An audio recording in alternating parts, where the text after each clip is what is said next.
Welcome to Workplace Straight Talk with Gloria Carter Hicks, the president and CEO of Hicks Carter Hicks, and your host. Because some things need to be said about the workplace, Gloria will be saying them right here at Workplace Straight Talk. Look for new episodes on the fourth Monday of the month. Thank you for tuning in.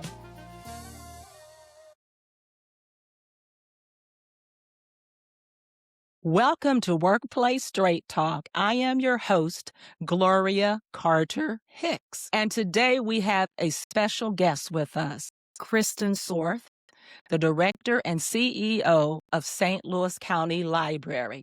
Now, I have to tell you, Kristen, honestly, I had a hard time sleeping last night because I was so excited about doing this podcast and speaking to you about innovation.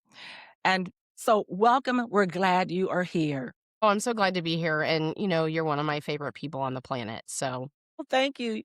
You are mine too. We love libraries. We love working with you. It is all great. So the reason why we are doing this podcast, this is series number 3 for Workplace Straight Talk. This is episode number 1 of series 3, but we're going to be talking about over the next couple of podcast episodes, innovation, because innovation is so important to our lives, to our customers, to our employees, and it's bigger than and inclusive of technology. It's about the goods and services that we produce and provide to communities and to consumers, our customers. And so who knows this better than Kristen Sorth at the library? Now, Kristen, can I take a minute to introduce you? of course. Because everybody knows you in the community and beyond, but I started looking at your bio, and I don't have a week to read this, Oh, stop but it. there's a lot of accomplishments here that I want to talk about, but I have to put my readers on to see all of this. Okay, so Kristen, you've been in your role since November 2013. Yes. But as you and I talked about, you had another life at the library before you were the director and CEO. So tell us about that, and then I'm going to hop into this bio. Yeah, I've been at the library, I think in June it'll be 28 years, which is kind of crazy. But I started here as the manager of human resources. This is only my second place I've ever worked other than in high school. And I worked in Jeff City, and I worked in the Department of Economic Development as a personnel analyst. And my husband got a job in St. Louis. And so I applied through the newspaper at the library, and they hired me, and I was pretty underqualified to be the manager of human resources for an organization that had over 600 employees. But they hired me, and I was a much younger person. So I was over HR for a really long time, and then I was over administration. So I had HR and then facilities and finance and all those other things. And then I became the director. Which all of those other lived experiences and jobs prepared you for being the director and CEO. So let's talk about the things that you have done, because you are recognized nationally in the community and beyond. So as the leader, over the last, 11 years or so, you have renovated or replaced 21 facilities. That's a lot of work. And I got to tell you, when I look at the Clark family branch, I look at your administrative offices and the different branches around St. Louis County, and I must tell you, I live in the Daniel Boone branch. Yay! I was just there yesterday because I needed to get some things notarized. So we're going to talk about all of the services you provide. But let me run through this just really quickly, because as I said, Kristen has been recognized nationally and locally. And here are some things why you were recognized. It's because of your innovative programming, your cultural enrichment programs that you do. You meet the needs of the community so well. You have partnerships with Operation Food Search, St. Louis Area Diaper Bank, and I Thrive. Your programs also include things like providing meals. I remember being there one day doing some work, and people were coming in getting food. And so you provide services for the community. Also, you host full-time social workers at the library, and you're addressing the digital access needs of students, families, older adults. I remember the grandpads that you were giving out. So providing technology and hosting legal clinics for the justice involved. So there's so many different things. So that's the work you do. And I want you to talk about that more, but let's talk about the awards that you have also. So, Jerry Klein Community Impact Prize in 2025 was awarded to you, and it recognizes libraries for their collaboration with governments and the community. And now also the National Medal for Museum and Library Service in 2022, which is a national award. It's the highest honor for museums and libraries. Oh, and I'm not through yet, Kristen. Okay. Missouri Library Association named the St. Louis County Library the Missouri Library of the Year. These are the accolades, the awards that you have gotten, and under your leadership and with your team, you have built an amazing organization.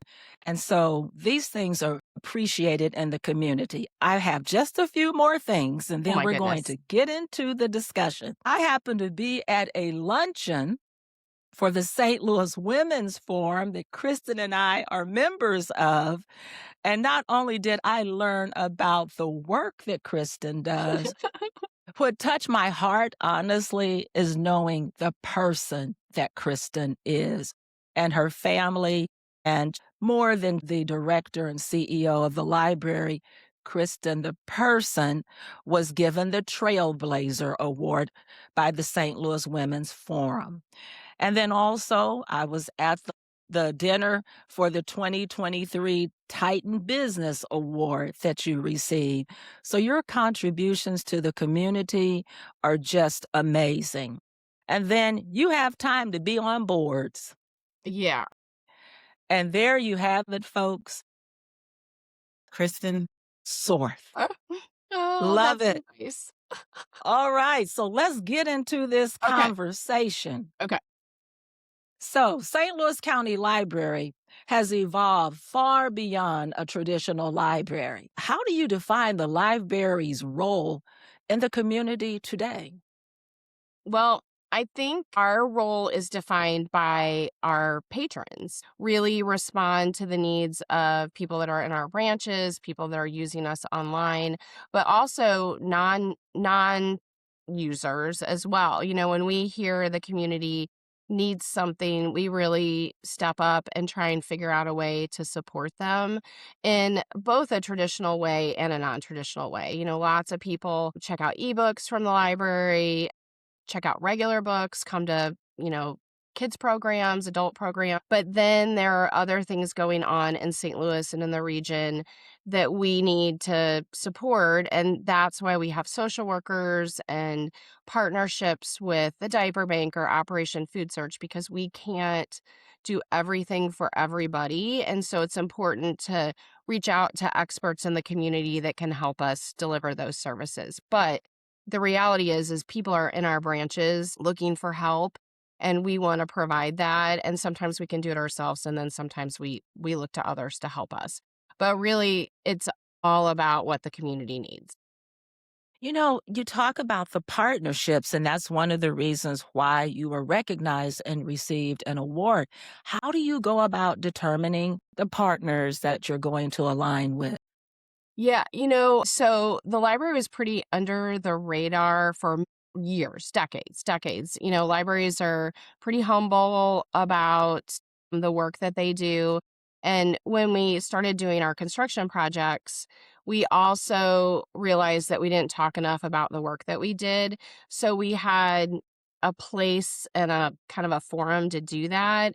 And then we also started talking to people about like how we wanted to partner with them. And we really started with Operation Food Search. And they were our first like huge partner with doing summer meals for kids. And then I think once you show up and do what you say you're going to do and kind of say, like, we're open for business, then people approached us. I was out in the community going to meetings and you meet people. Like, it's really about like being where people are having conversations about improving the region, and then you just meet people. But COVID, the pandemic, like really amplified that work because there were so many nonprofits and government that couldn't get to their people that they were trying to help, but we could make a space for them because we had curbside pickup and we were doing all kinds of things on our parking lots for people. And so a lot of the partners reached out to us and said, can we do curbside meals? Could we do curbside diapers? And so a lot of places came to us. And then it just, like, I always say, we like stood up during the pandemic to help people. And then there was really no going back. Like, we just keep standing up. And then we get approached by lots of people about partnering.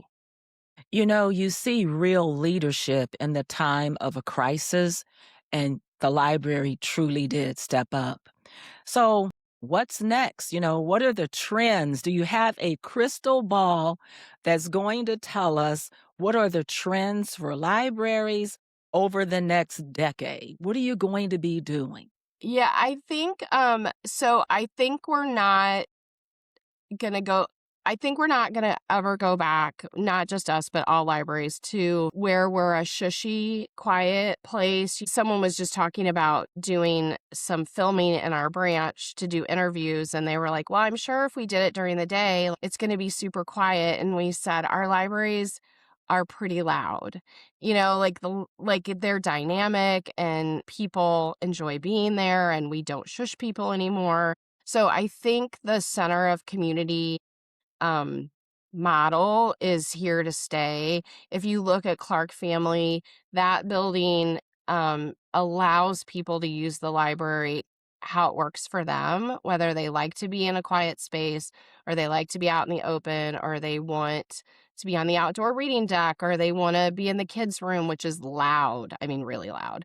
So the center of community, we've talked about being a third space, but being a third space in a place, like, you could go and hang out there all day long and not, well, like, you can hang out there all day long. And then ebooks is a thing. Like, and it's a really complicated thing for public libraries because they're really expensive for us. There's a different model for how we buy ebooks versus how you might buy one off of Amazon.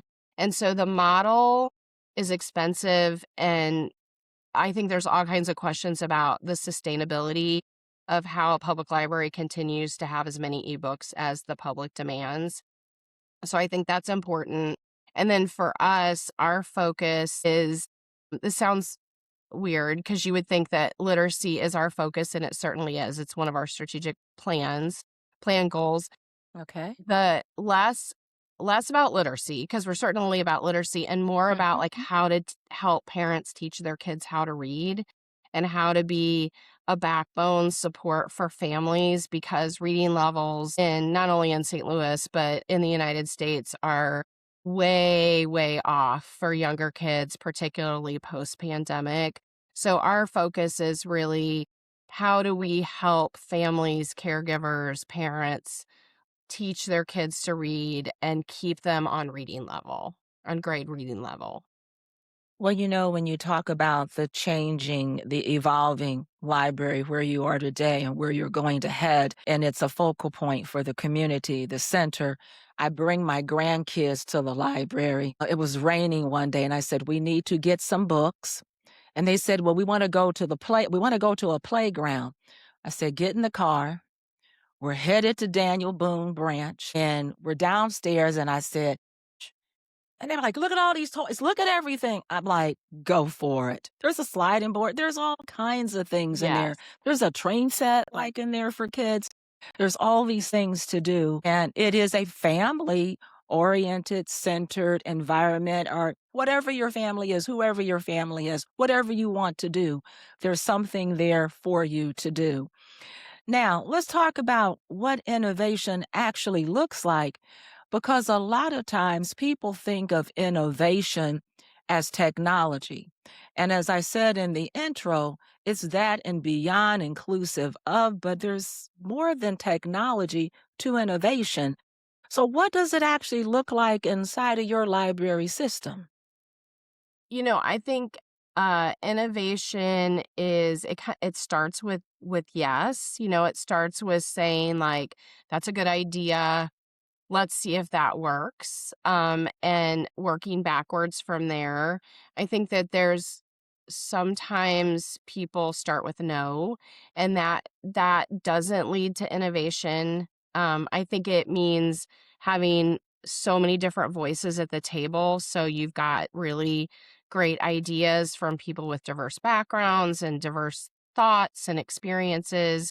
And then it really means like being able to adapt and change and grow. And if you kind of set that up as an expectation as a culture, it just filters all the way down where you've got people that are like, hey, I have this idea.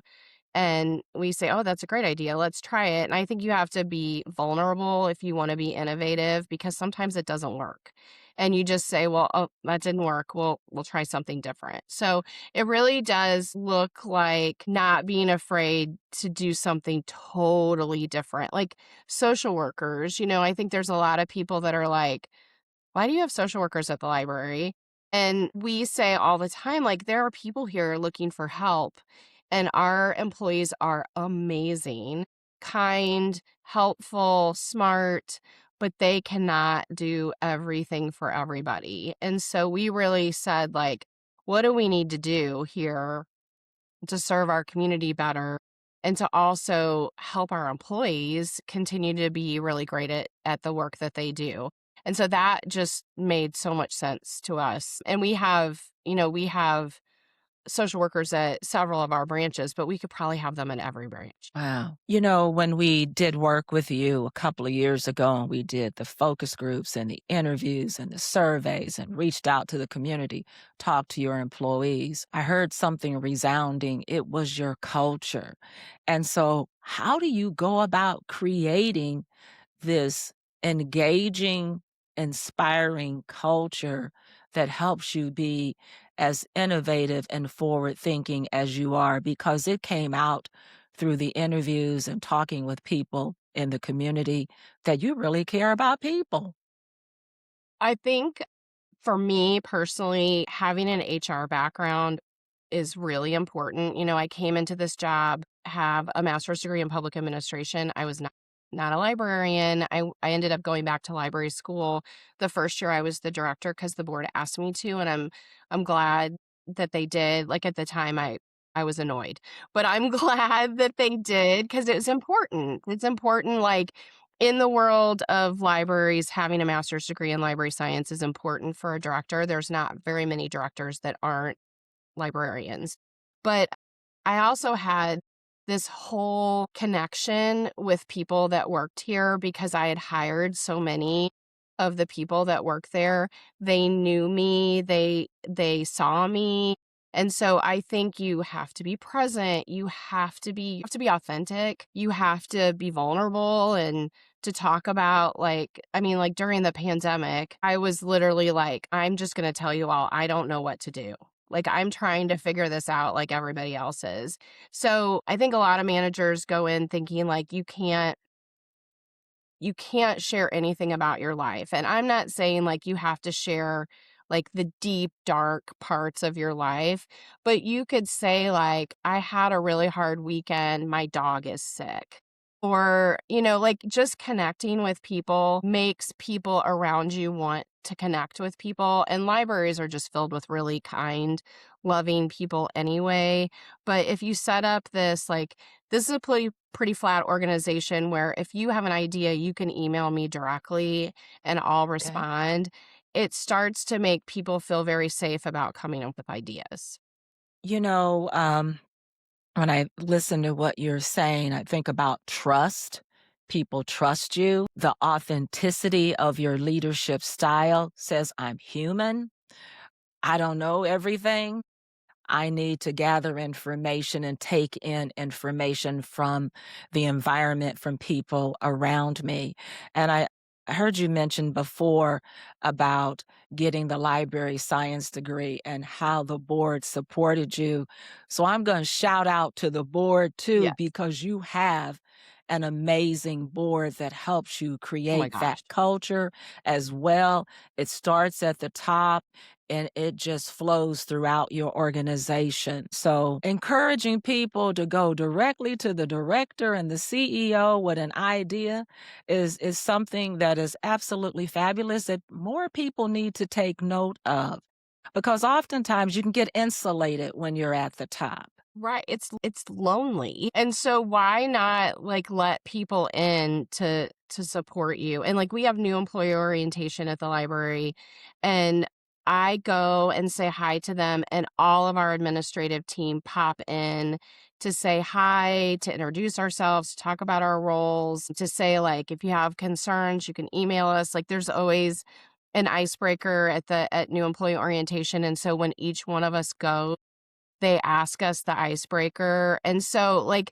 it might be like, what's your favorite fruit? Or like this last week, it was, is cereal a soup? Which I was like, no. I had very strong feelings about that. But then, like, you're a person Huh? who thinks that's ridiculous that cereal is not a soup. Do you think cereal is a soup? Well, it's kind of soupy, but I yeah, know, I but don't think I it's a have soup. very, very, I love cereal and soup, and I do not think of them as the same thing. But you know what? Like, we debated that with a whole group of new employees for like 15 minutes while I was there. So that makes a difference. Yes, it does. Okay, so now I'm going to ask you, what fun fact do you want people to know about you that they may not know? Well, I am a butterfly gardener. So I like to garden. And my grandma was a gardener, and I like to garden with native plants. And I don't know, a couple years ago, I decided, I started having monarchs in my garden, and I started doing a bunch of research, and I decided to start gardening, to attract different kinds of butterflies. So I've had like Wow. 26 varieties of butterflies in my garden. My son Jack, who is about to graduate from college, tells me that I have more pictures of butterflies and my dogs on my phone than of him, and he's probably right. So I like butterflies. So do you visit that place in Faust Park? What is it? The Butterfly I House? Is that the do. name of it? Yes, they have a Okay. lot of really exotic butterflies that we don't have in Missouri, but I love going there a lot. So they should tap into your resources then. All right. Yeah. Okay. So let's talk about how the library addresses fairness, access to information, technology, opportunities for various different communities. How do you address fairness? I think the approach is like what the foundation of a public library is that we have information and resources for everybody in the community. And it's important for people to see themselves in what we offer in terms of programs and services, but also in terms of the collection. We're a level setting place. Anybody can come into the library. No one's going to ask why you're there. We're happy to help anybody with any question, and believe me, we get all kinds of interesting questions. But also just to be like a safe, comfortable space where people can go if they need assistance, and that could be anywhere from someone who's a justice involved individual that needs to come to the library for resources to help look for a job, or a mom who's going to check out like 90 books for their kids. We're just here for the whole community. And I think that's reflected in the books on our shelves, the programs that we offer, the authors that we bring in. We have the largest public author series of any library in the country. And like we had Jenny Garth last night from 90210 at the library. We had 800 people come to the library last night. So we had like 40,000 people come to our author events last year. And that's anywhere from historians to someone who was on Beverly Hills 90210 in the 90s to, we had Cory Booker a couple weeks ago. So it's just, and then to any popular author that you are an Abraham Verghese, any popular author that you're interested in, they come to the library. And I've attended those series as well. When I was starting a business, capital is important and you're watching your expenses. And I would spend days in the library, your Lindbergh location, using resources about how to start a business, what's required, what's the industry trends. I think the reason you and I have such a connection, we're both HR professionals also. And so I was trying to get industry information because I didn't want to spend money on all these Right. subscriptions. And I needed to know the community and beyond. And I needed to better understand how to put together a business plan. So the library was my headquarters. Well, really, it was my office. I didn't have to pay rent. I just went there and I Right. checked And we have in free Wi-Fi. and get free Wi-Fi and all of those things that helped me do the research that I needed to do business. And then a friend of mine was writing a book about his ancestry. Yeah. And my goodness, he told me he spent days, weeks at the library also.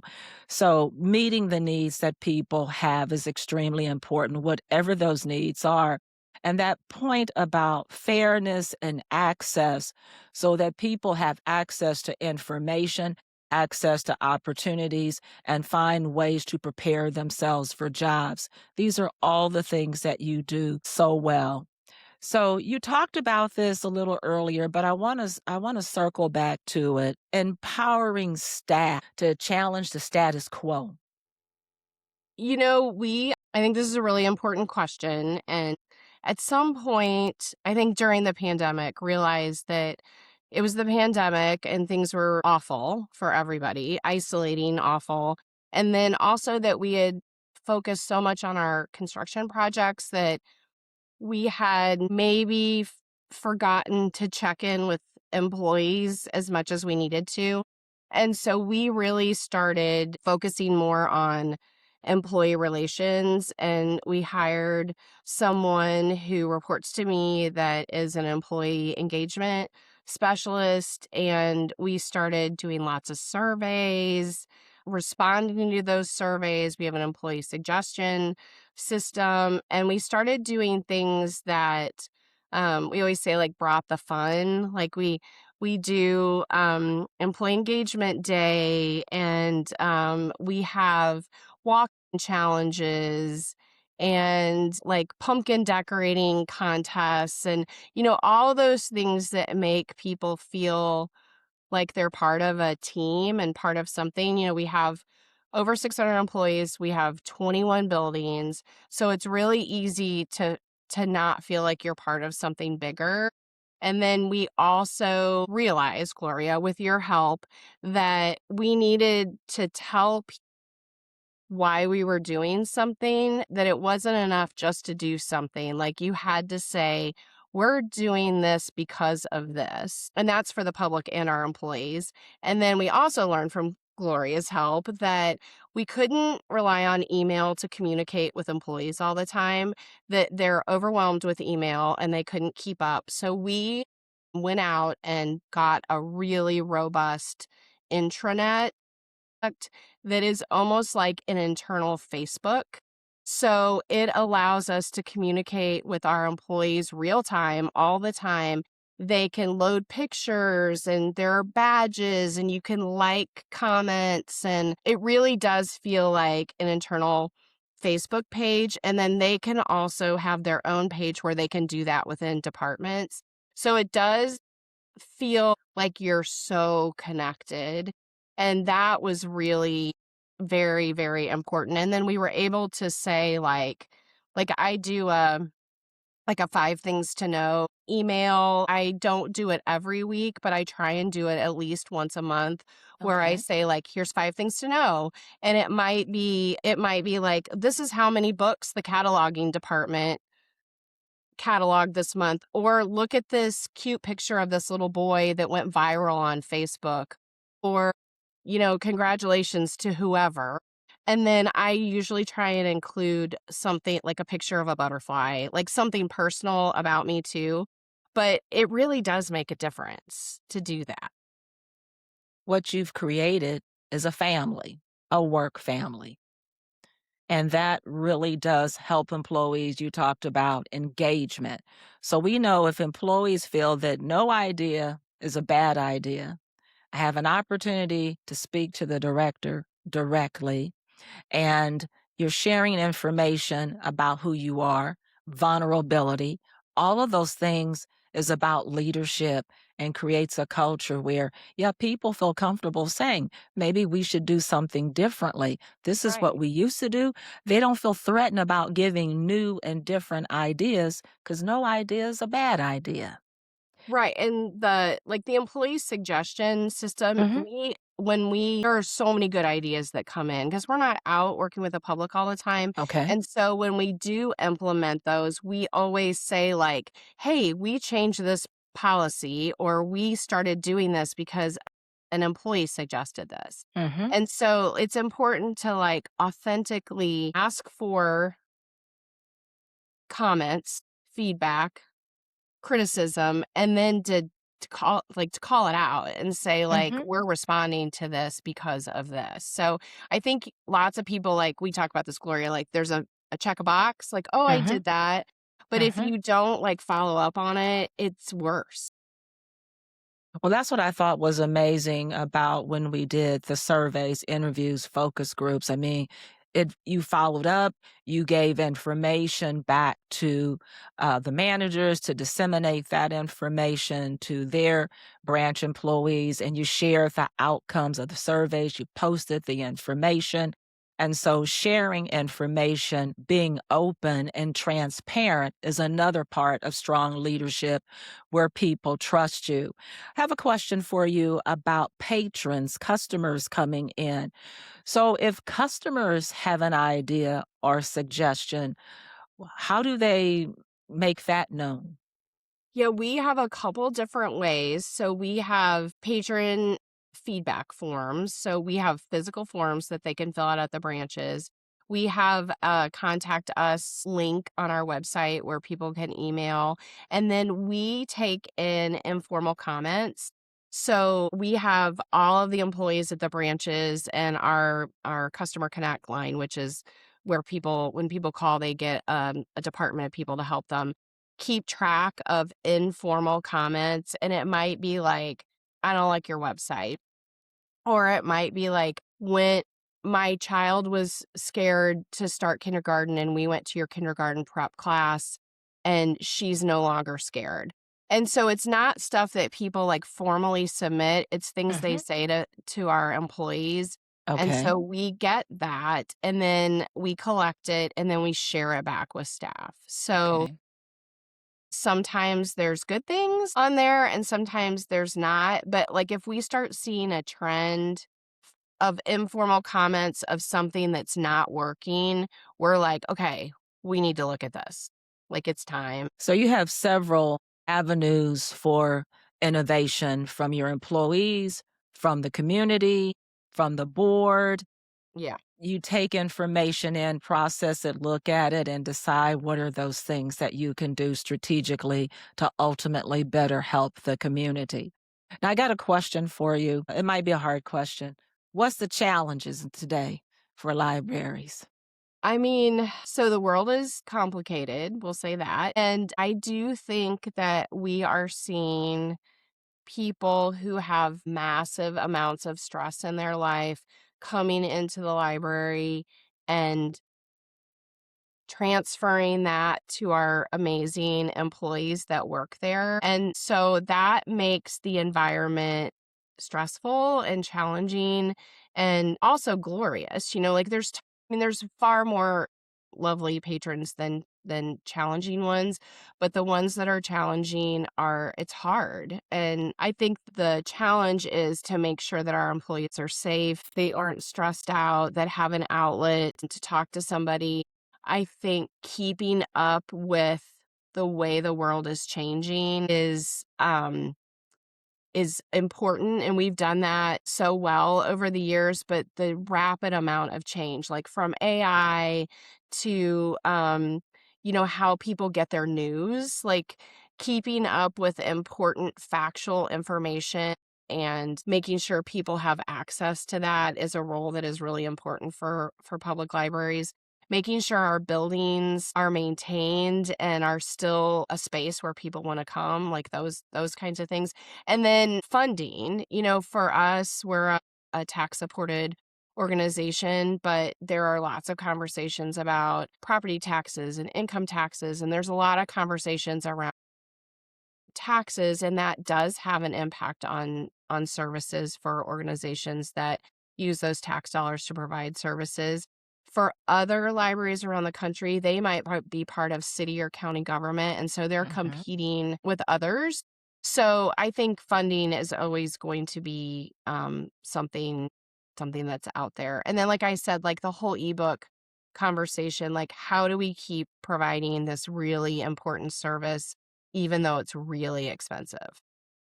So let's talk about a couple of things. You mentioned AI Yeah. and innovation AI. I happened to be watching a video the other day of a singer, and I thought, let me do more research because I really like this music. So I said, who is this person? I found out that it's AI generated. Well, that's crazy. So I said, let me just ask several sources. Let me do more research. The music is phenomenal, but the part is an AI generated image. So we know AI is here. How we use it is what's important. But tell me how the library is using it, because it's at opposite ends of the scale. What we see, what we know, how people use it. What is the library doing? Because it blew me away when I found out an artist was really an AI generated person. Yeah, it's so interesting. Like every AI is a part of every conversation I think that libraries are having. Okay. We have so I think there are definitely really good ways to use it in terms of like researching information. But I think it's like that whole concept of like junk in, junk out. So you have to use it in a way where you get reliable information. And I think libraries and librarians are the best people to teach people how to do that. So we have digital navigators at all of our branches that help people with all kinds of computer issues. So they're adding a ton of AI related classes to what they're offering. And then we also have like you can book a librarian, you can book a trainer or a digital navigator at the library. And so they'll do one-on-one assistance to help friends really navigate this space. But I mean, it really is like a new world we're in. It is a new world. It's an exciting world. Everybody, most businesses in some way happens to be using AI. We use it. We think about the ethical and the moral surroundings about how you use it, when you use it. That's important. But, it is something that helps make work better, It easier. does. It does. I mean, Even that's like I had to write a recommendation letter for someone for college. And I was like, I started to sit down to write it. And, like you're trying to think through. And I was like, you know what? I'm going to I'm going to ask AI to help me like come up with like a standard recommendation letter for college. And it was great. And then or using AI to help plan a vacation, it's awesome. But you have to use it ethically in a yes. way that provides really accurate information, and libraries have been doing that forever. So I think we're positioned to help the world with AI. That makes good sense to know that you are a resource in that area. If I need to check the facts, I Yes. can go to the library. I can get Yes. real information that I can trust. You mentioned funding. You want to talk about your fundraiser coming up? Because I got Yeah. something in the mail the other day about the Yeah. fundraiser. So talk about that for a Yeah, minute. we actually have a couple things. So next Thursday is Take Action for Library Day. So we have like a 24-hour giving program that we're going to do for the first time. But we also have an annual gala. And it is in October this year. We we're doing a theme that's a little bit like a Scholastic Book Fair kind of theme. So we Okay. have a foundation. The St. Louis County Library Foundation is an organization that exists to support all of the things that the library does. So we're tax supported, but we also do some things that the foundation helps us with, like social workers is a perfect example of that. um, the foundation helps us raise money to support that social work program. We also have like an online high school for people who are 25 years of age or older who don't have their high school diploma. They can come to the library. It's an online class. The foundation raises funds to support those scholarships for individuals. And then we have a high school graduation for them. We've had people from like age 70 to age 25 go through that program and get their high school diploma. It's like a game changer. So, if a person loves what we're doing, the St. Louis County Library Foundation is definitely the place to go and contribute to that. They also support our author event series. So if you're a friend of the library, you get like sneak peeks and better seating at those events. So yeah, funding is always interesting and fundraising is always interesting, but we have so many good stories to tell. So I feel like we're in a really good place to say, like, here's what we do and here's the impact. I didn't know about the high school Oh my gosh, program. Gloria, it's amazing. Oh, You know, we always say that like people who come to us and say like I want to get my high school diploma, like there's no real happy ending story that ends with I dropped out of high school. It's a complicated thing, and yeah. it does mean for people the difference between like a job or a better job in many cases. And then I think we've had almost 200 graduates so far. And then, like, the high school graduation, like, we do pomp and circumstances, like, they wear gowns, we hand out diplomas, they walk, and then Wow. all their family and friends are here celebrating them. So it's a really amazing, it's one of my favorite programs that we offer. This is why the library is a gem to the community. The St. Louis County Library is just it's an asset for so many people. It's a resource that we have access to, and we are so thankful for that. You mentioned something also about the foundation provides some funding for social workers. And we were talking about, for some people, all of this change that is going on can be very stressful in your life. And so, do your employees get to take advantage of those social workers that are there too? Yeah, I mean, for sure. And then we have an employee assistance program as well, like many organizations have. Right. Yeah, they're there as a resource, and they actually part of so we partner with Epworth to provide the social workers. So the Okay. social workers are all are Epworth employees, but part of what they do is they train our employees on how trauma-informed care and what that means to support someone and yourself in that. So definitely, that was a really big part about bringing the social workers in, about how they can impact our employees as well. So, for listeners who may not have stepped into a library recently, what would surprise them about St. Louis County Library today? What surprised me just a minute ago was you talking about graduation from high school and helping people become more valuable in their jobs by getting a high school diploma. Thank you for talking about that. What else do you want people to know about the library? Oh gosh. I mean, I think so I was thinking about when you asked about like what challenges we have, I think it's constantly reminding people about all the services that we have, because we do so much. So, like, we have a maker space, we have a creative lab at the Clark Family Branch, and we have 3D printers, we have a recording studio and a green screen, we have podcasting equipment. Like, people come in and do their podcasts from the library. We have a history and genealogy center, like one of the best history and genealogy centers in the country. We have collections that don't exist anywhere in the world other than the St. Louis County Library. So we have people that will help you do your family history. We have a small business center and program to help entrepreneurs, as you know, and small businesses. So we have all of that, but we also have like cooking programs, and if you like to Really? knit, you can like come to a knitting program. We have book clubs and teen programs like teen lock-ins. We have storytelling festival. Like every year we have a storytelling festival at the library. We have a teen book festival. Like we've got a lot. And then we have, Gloria, you mentioned it, like our database collection.